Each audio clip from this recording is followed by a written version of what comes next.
Yes. Oke. Baik, Assalamualaikum warahmatullahi wabarakatuh. Waalaikumsalam warahmatullahi Salam wabarakatuh. wabarakatuh. Di sini kami dari kelompok ke-10 akan menjelaskan atau mempresentasikan mengenai peran wahyu dan akal dalam teologi Islam. Sebelum kita mempresentasikan anggota kelompok dari kami yang pertama adalah Syarif Hidayatullah dengan NIM 196500557. Yang kedua yakni Hari Saruf Masar Fabila dengan NIM 196500124, dan yang terakhir saya sendiri Helmi Zulfan Fanani dengan NIM 196500125. Yang pertama, materi yang akan dibahas ini adalah yang pertama yakni peran wahyu dalam teologi Islam, yang kedua peran akal dalam teologi Islam, dan yang ketiga yakni konsep dan permasalahan tasawuf cinta damai menurut Ibnu Arabi. Langsung saja kita menuju ke materi yang pertama, yakni peran wahyu dalam teologi Islam. Sebelum kita membahas tentang peran wahyu dalam teologi Islam, sebelumnya kita mengerti dulu tentang pengertian wahyu. Kata wahyu berasal dari bahasa Arab, yakni al-wahyi, yang berarti suara, api, dan kecepatan, serta dapat juga berarti bisikan, isyarat, tulisan, dan kitab. Tetapi pengertian wahyu dalam tulisan ini adalah apa yang disampaikan Tuhan kepada para utusannya. Al-wahyi selanjutnya mengandung arti pemberitahuan secara tersembunyi dan dengan cepat.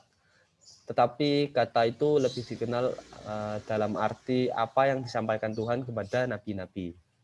Dalam kata wahyu, dengan demikian terkandung arti penyampaian sabda Tuhan kepada orang pilihannya agar diteruskan kepada umat manusia dalam perjalanan hidupnya, baik di dunia maupun di akhirat nanti.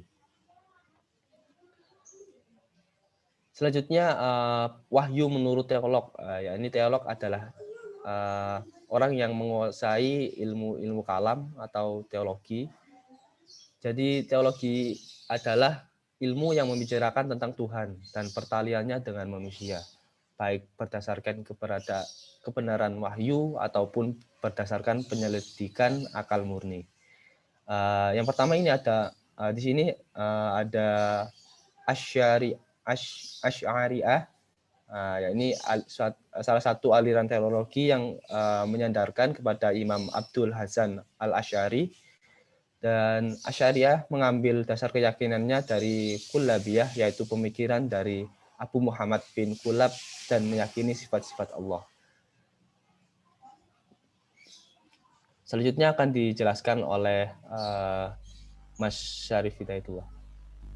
Baik, saya akan menjelaskan untuk peran akal dalam teologi Islam, di mana kata akal berasal dari bahasa Arab, yaitu al-aqlu, di mana terdapat dalam Al-Qur'an kata kerja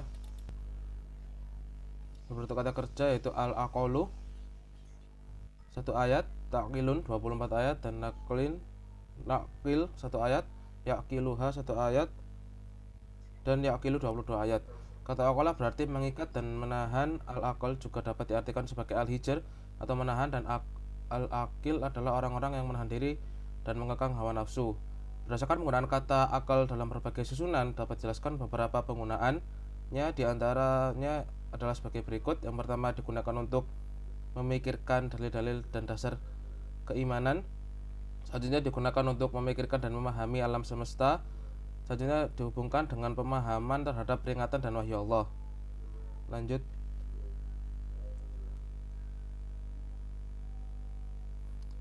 Selanjutnya itu pengertian akal menurut beberapa aliran teologi. Yang pertama ada aliran Mu'tazilah atau aliran teologi yang mengutamakan penggunaan akal daripada wahyu. Yang kedua ada aliran Asy'ariyah. Yang ketiga ada aliran Maturidiyah Samarkand dan aliran Maturidiyah Bukhara. Langsung lanjut ke tabel. Nah, di dalam tabel ini sudah memuat berbagai aliran, di mana untuk aliran Mu'tazilah untuk bagian mengenal Tuhan yaitu akal, untuk mengenal baik dan buruk, baik atau buruk itu akal, untuk kewajiban mengenal Tuhan itu akal, dan untuk kewajiban mengenal baik dan buruk itu akal. Untuk aliran Asy'ariyah Untuk mengenal Tuhan itu akal, untuk mengenal baik atau buruk yaitu wahyu, untuk mengenal kewajiban mengenal Tuhan itu wahyu, dan untuk kewajiban mengenal baik atau buruk itu wahyu.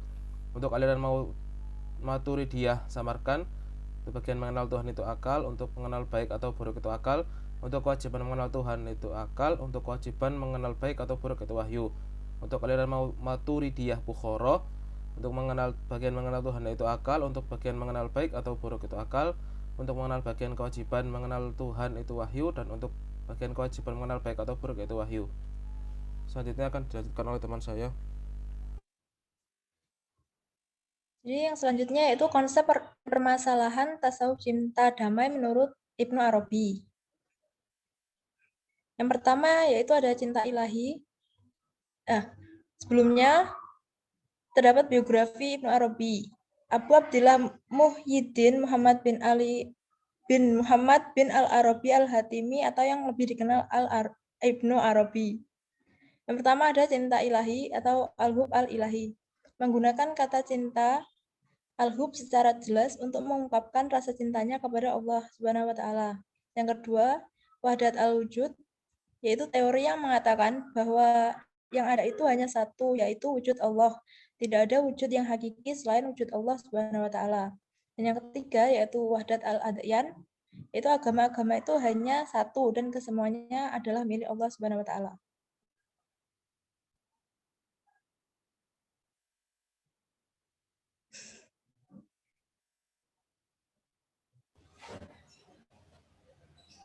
Baik, terima kasih atas perhatiannya. Bagi teman-teman yang ingin bertanya atau kurang memahami tentang apa yang barusan dijelaskan, bisa bertanya di grup WhatsApp. Dan kurang lebihnya dari kelompok kita, saya mohon maaf. Assalamualaikum warahmatullahi wabarakatuh. Waalaikumsalam.